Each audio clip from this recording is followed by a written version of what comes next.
ನಮಸ್ತೆ. ಈ property Haasan district Sakleshpur Belur ಹೈವೇಗೆ ಬರುತ್ತೆ.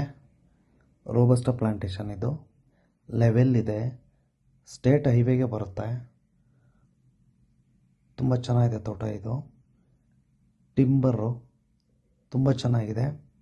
125 ಲ್ಯಾಕ್ ವರ್ತ್ ಟಿಂಬರ ಇದೆ. ಫುಲ್ ರೋಬಸ್ಟ ಇದೆ. ಪೆಪ್ಪರ್ ಕೂಡ ಇದೆ. 4 ಎಕರೆ 36 ಗುಂಟೆ ಬರುತ್ತೆ ರೆಕಾರ್ಡು. ಪ್ರೈಸ್ ಹೇಳ್ತಿರೋದು ಇವರು 55 ಲ್ಯಾಕ್ ಹೇಳ್ತಾರೆ. ಸ್ವಲ್ಪ ನೆಗೋಷಿಯಬಲ್ ಆಗುತ್ತೆ ಕೂತ್ಕೊಂಡ್ರೆ. ಫಾರ್ಮರ್ಸ್ ಕಟ್ಕೊಂಡಿರೋರಿಗೆ ಒಂದು ಒಳ್ಳೆ ತೋಟ ಅಂತ ಹೇಳ್ಬೋದು.